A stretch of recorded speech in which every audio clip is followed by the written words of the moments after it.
Hello दोस्तों, silent कॉन्क्यूबाइन के 8वें episode में तुम्हारा स्वागत है। तो चलो शुरू करते हैं। तो हमारा प्रिंस शेन्यू को पढ़ना सिखा रहे हैं, पर उसे एहसास होता है कि वो अच्छा टीचर नहीं है। तब वो इम्पेशेंट हो जाता है। उसने अपनी आधी जिंदगी लड़ाई लड़ी है, जंगली घोड़ों को काबू में किया, आर्चरी की है, लेकिन उसने आज तक किसी को पढ़ना नहीं सिखाया। उसने शेन्यू को ब्रश पकड़ना सिखाया और वर्ड्स लिखना सिखाया। उसने इस काम को बहुत सीरियसली लिया, फुल्ली कॉन्सेंट्रेट करने लगा था, पूरा ध्यान देकर वो उसे सिखा रहा था। इस तरह प्रिंस को देखकर शेन्यू ब्लश कर रहा था। शेन्यू को देखकर प्रिंस को एहसास होता है शेन्यू की फोटोग्राफिक मेमोरी बहुत अच्छी है। वो एक ही बार में देखकर सब कुछ लिख ले रहा है।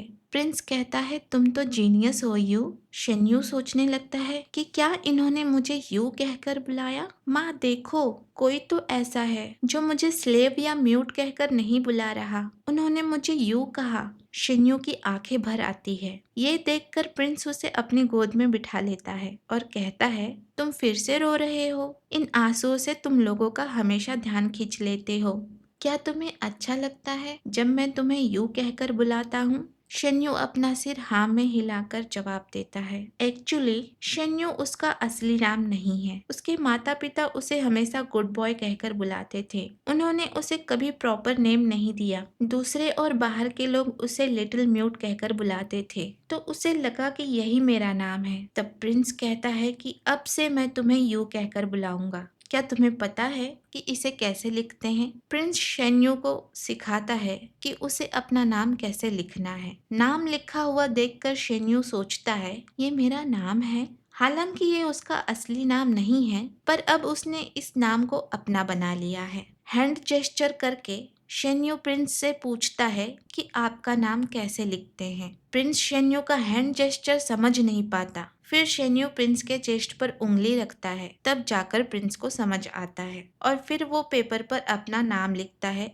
बिल्कुल शेन्यू के नाम के बगल में, जून शुआन श्यान। 10 चैप्टर के बाद फाइनली शेन्यू को प्रिंस का नाम पता चलता है। वो फिर ब्लश करके शर्माता है। इसे देखकर प्रिंस थोड़ा हंसता है और फिर उसे यू कहकर बुलाता है। फिर दोनों किस करते हैं। शेन्यू ने कभी नहीं सोचा था कि जेनबेई के प्रिंस इतने प्यार से उसे इस नाम से बुलाएंगे। प्रिंस शेन्यू को और प्यार करना चाहता था, लेकिन जैसे ही वो उसके हाथ को पकड़ता है, उसे याद आता है कि शेन्यू को अभी और रिकवरी की जरूरत है। तो वो शेन्यू को बेड पर सुला देता है और कहता है, सो जाओ, मैं तुम्हें कल और सिखाऊंगा। शेन्यू मुस्कुराते हुए अपनी आंखें बंद कर लेता है। प्रिंस सोंगचिंग को ऑर्डर देता है, कल एक अनाउंसमेंट करना है जिसमें बताया जाएगा कि मैं मैडम कॉन्सर्ट का टाइटल शेन्यू को देना चाहता हूँ। सोंगचिंग कहता है, योर हाइनेस, क्या आप श्योर हो कि ये सही आइडिया है? प्रिंस कहता है, अगर मैं कह रहा हूँ तो हाँ है,